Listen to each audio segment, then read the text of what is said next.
Hello, welcome to our project presentation for leading strategic innovation in organizations. We are Farhad Siddiqui along with Diane Holmes Curtis. What is STEM? Well, STEM is four disciplines of science, technology, engineering, and mathematics. Why focus on women in STEM? Well, to quote our First Lady Michelle Obama, if we are going to out-innovate and out-educate the rest of the world, we've got to open doors for everyone. We need all hands on deck, and that means clearing hurdles for women and girls as they navigate careers in science, technology, engineering, and math. If you look at the recent and projected growth figures for jobs in STEM and non-STEM, you can see that the STEM employment projections far outpace the projection for jobs in non-STEM fields. As this graph can show you, women are seriously underrepresented in STEM. If we look at the total job figures, women make just over half of the job working population, but when we slice it by STEM, it drops down to a quarter. But there are various reasons why women are underrepresented in STEMs, and there are multiple studies that have been done and continue to be done. Starting with for those of us who are parents and have young girls in school, you can see that with the media and the school influences, fewer girls choose STEM in school.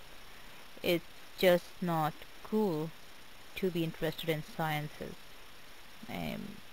The, just look at the example of Lego. Legos is a wonderful tool, sparks creativity, helps understand concepts of engineering, spatial reasoning, and various other things. But Lego products are 99% targeted towards boys. Just a couple of years ago, Lego launched a line of products for girls. Sad to say, these products were extremely dumbed down, very easy to make, and were pink. That's just an example how the brainwashing starts at a very young age. And even for those women who do choose to go in with a STEM degree, they are less likely than their male counterparts to work in a STEM occupation. They are more likely to work in education and healthcare. Possible factors could be lack of female role models, gender stereotyping, which you already touched upon when we talked about the Lego products, less family-friendly flexibility in the STEM fields. How many of you may be familiar with the stereotype of a researcher working long hours in a laboratory, sleeping over there, trying to work through some tricky problem with our society? It may not necessarily be the right thing or approved job for women to take up. The fourth factor that I think is lack of easy access to resources. Now, there are many resources out there that can help women get over this when they have trouble, or when they need just a bit of guidance on how to deal with some issue they may be facing. There are resources out there, but not everyone is necessarily aware of it. I mean, I myself, before I began this project, I did not know that the sheer amount and wealth of resources that is available just by a simple Google search. I just did not look for it. We did. So we targeted that one particular issue, lack of access to resources. Our project brief was create a catalog of resources for women in STEM. Part of this would indirectly provide access to female role models, because our catalog would also is also going to include groups, LinkedIn and Facebook groups, which are social media type resources, and the people who do participate in there are often at a senior level, who would be good female role models. So indirectly we would address that issue as well. We decided that the resources that are out there are probably different types available for different stakeholders. So a student may be looking for something different from a person in a mid-career or early career, and educators also would need different resources. They would probably be focused more on how to instill the love of STEM in young girls or who are pursuing STEM degrees.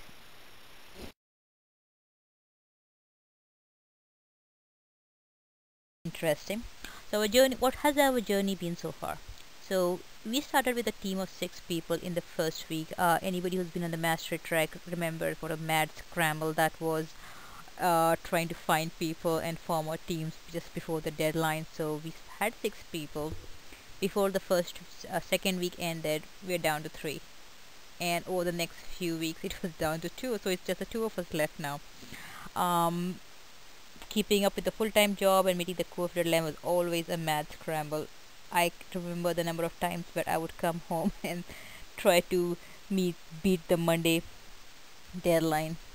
It was fun, and but on the whole, it's been a great learning experience. I have learned things about myself that I did not know.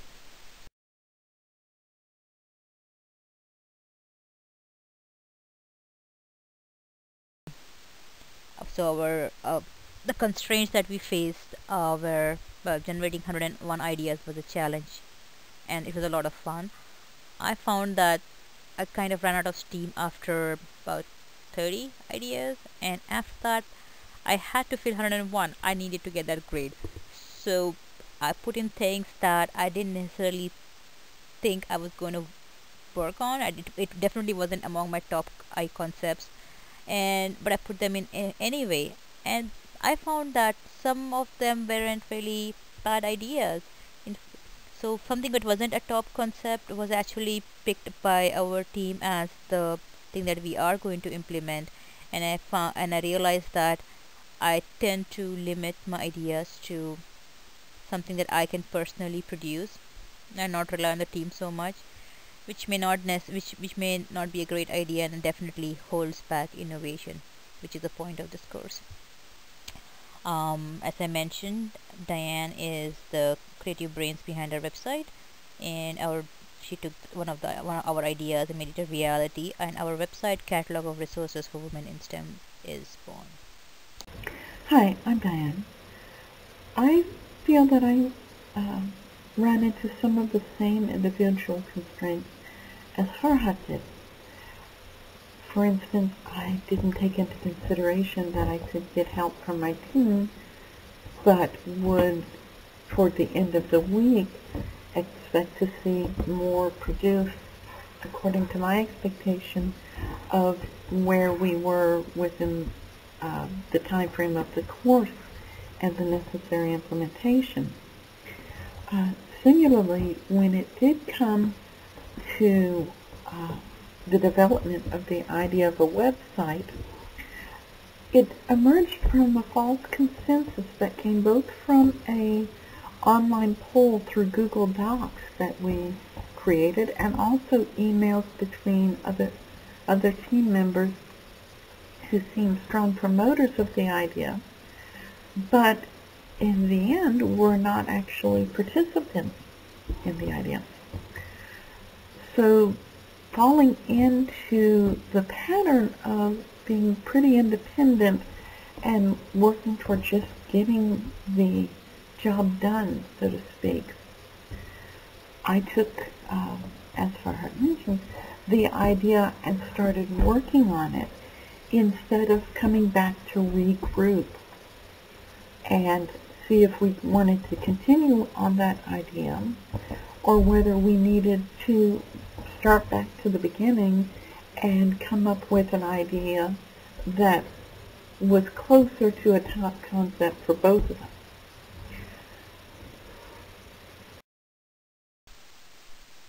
The group constraints. Communication was a challenge. We did not know each other before coming together on this project. We met pretty much on the discussion forums.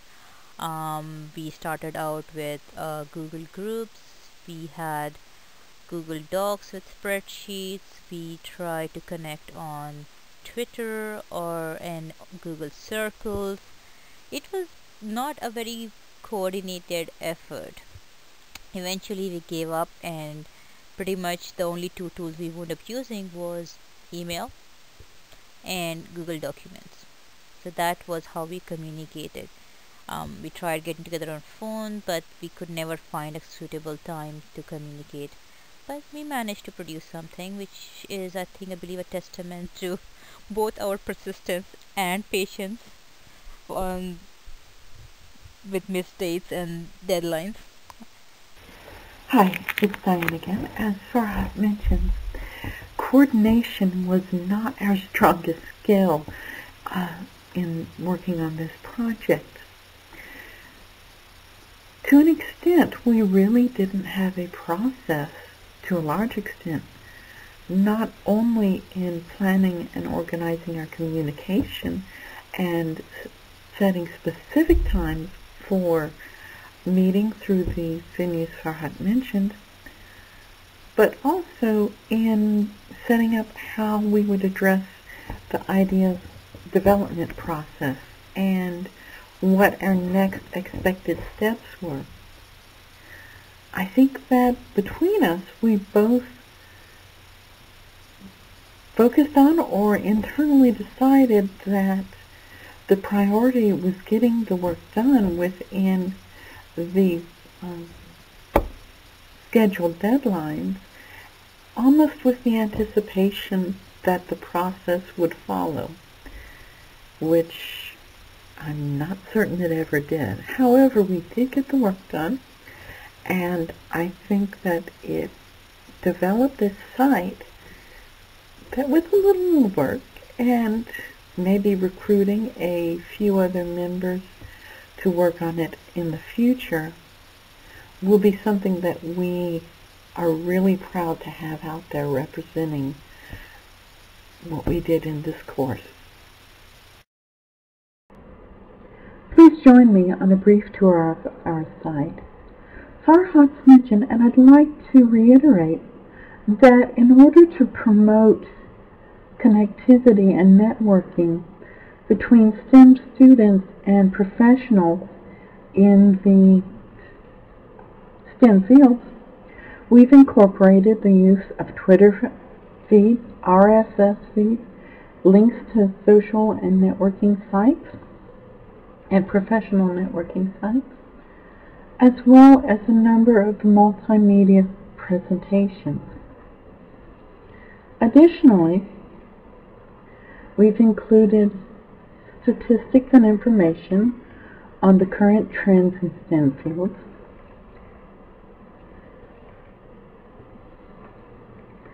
information about how the site developed,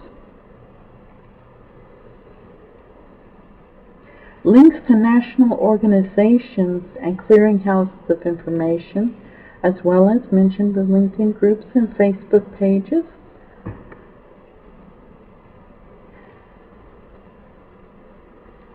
resources for students not only in the academic support areas, but also in terms of networking to help them find like-minded peers who can support and encourage their perseverance in their field.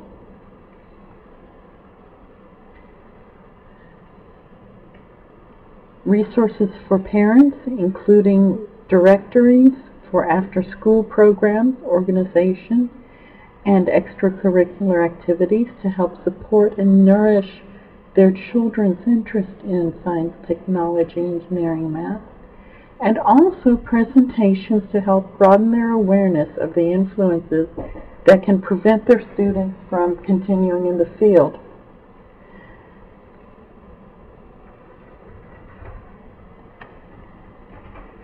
As well as resources for educators, ranging from links and information on conferences, lessons plans, educator resources, and demonstrations of emerging technologies, including avatars as you see in the YouTube video. There will be more to come, as several of the members of the team were interested in continuing on the development of the site, even past the excuse me, even past the extent of the course. And I hope that when you come back to look at it in the future or recommend it to your students and children, that they find a great deal of resources available as well. Thank you for watching.